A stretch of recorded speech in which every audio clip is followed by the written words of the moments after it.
제4강 큰 부자, 작은 부자입니다. 질문입니다. 큰 부자와 작은 부자가 있다고 하는데 저도 간혹 부자라는 소리를 듣지만 수천억 가진 사람에 비하면 매우 작습니다. 그래서 작은 부자가 아무리 노력을 해도 큰 부자가 될 수 없는 것인지 이에 대해 여쭙고 싶습니다. 답변입니다. 제일 위에 중심 타이틀이요. 큰 부자가 되고 싶으면 큰 생각을 하라. 읽겠습니다. 큰 부자가 한번 되고 싶은 모양이구먼. 그냥 부자라고 하면 될 것을 왜 큰 부자, 작은 부자라는 단어로 나누어져 있을까? 그 둘은 분명히 다르기 때문이다.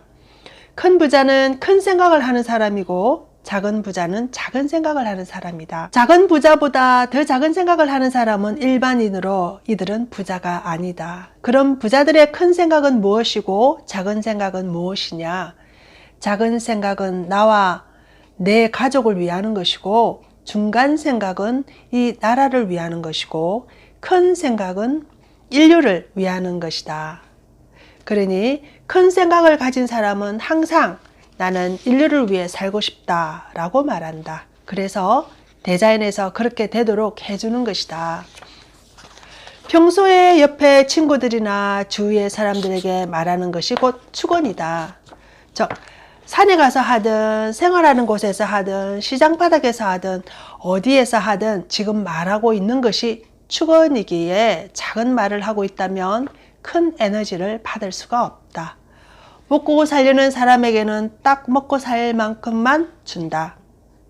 그런데 항상 뜻있는 일을 하기 위해 말을 한다거나 배우고자 하는 사람은 비록 지금은 아무것도 가지지 않았다고 할지라도 어느 시기가 되어 경제라든지 힘이 들어오기 시작할 때에는 그런 일을 할 수 있게끔 들어온다. 세상에 좋은 말이 있더구만. 입이 보살이라고. 그러니 내 입으로 내가 무슨 말을 하고 있는지 이제는 되짚어 볼 때이다. 무엇을 생각하느냐가 너의 몸을 아프게도 하고 좋게도 하고 너를 부자로도 만들고 가난하게도 만든다. 즉 무엇을 생각하느냐에 따라서 우리 인생이 바뀌는 것이다. 이때 억지로 좋은 생각을 하려 한다고 좋은 생각이 일어나지 않는다.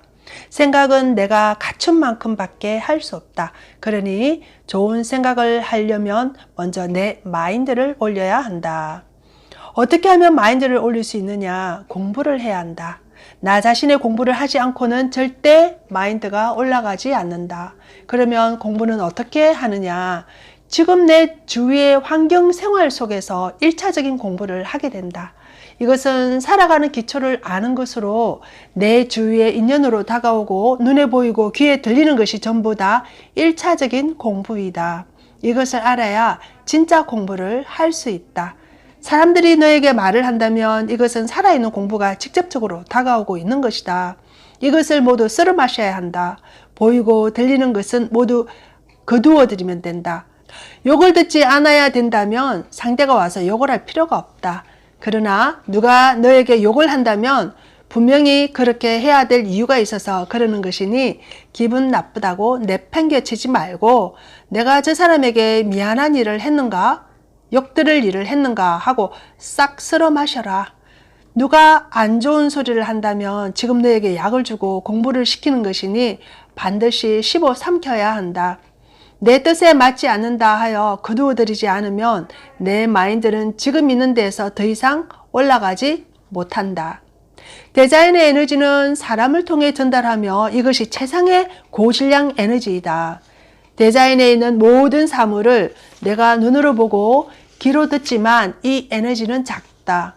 하지만 이것이 나에게 들어와서 어느 정도 모이면 에너지가 축적되어 물리가 일어나게 되고 이것을 다시 말로 바꾸어 꺼낼 때에는 엄청난 용량의 에너지로 뿜어져 나온다. 그래서 이 에너지를 먹게 되면 엄청난 질량의 에너지를 건네받는 것이 된다. 너에게 들리는 것을 잘 들어 차곡차곡 쌓아 놓으면 이것이 물리가 일어나서 내 입으로 나올 때에는 정리된 제품이 나온다. 그리고 이렇게 전달받은 에너지를 잘 소화하게 되면 너의 에너지는 엄청나게 크게 변해 사고와 분별이 굉장히 우수해져 어떤 일도 바르게 처리할 수 있는 인재로 변하게 된다. 그런데 1차적으로 너에게 주는 공부는 하지 않고 너의 눈과 귀로 보고 들리는 것을 자신의 방식으로 자꾸 조종하려고 하니 대자연에서 주는 에너지를 받아먹지 못하고 전부 밀어내게 되는 것이다. 자신에게 들어오는 에너지를 씹어 삼켜라. 이것이 공부 방법의 기초이다. 1차적으로 주는 에너지를 먹지 못하면 2차적인 것은 줄 수가 없다. 우리를 어렵게 하기 위해서도 대자연의 힘이 필요하다.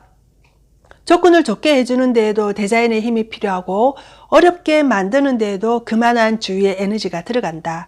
이때 어렵게 하는 것은 쉬울 것 같지 엄청나게 어렵다.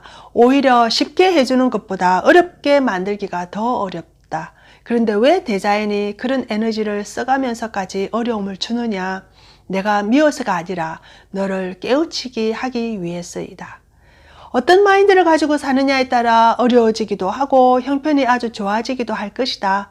이것은 하늘의 법칙으로 함부로 바꿀 수가 없다. 그러면 스승님, 저도 큰 생각을 하면 이근희 회장처럼 될 수가 있습니까? 라고 질문을 했습니다. 이근희 회장처럼 될 수 있냐고?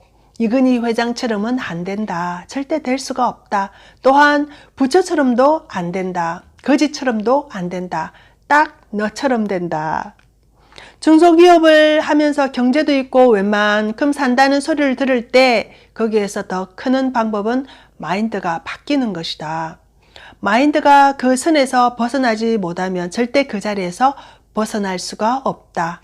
즉, 더 큰 에너지를 줄 수가 없다는 말이다.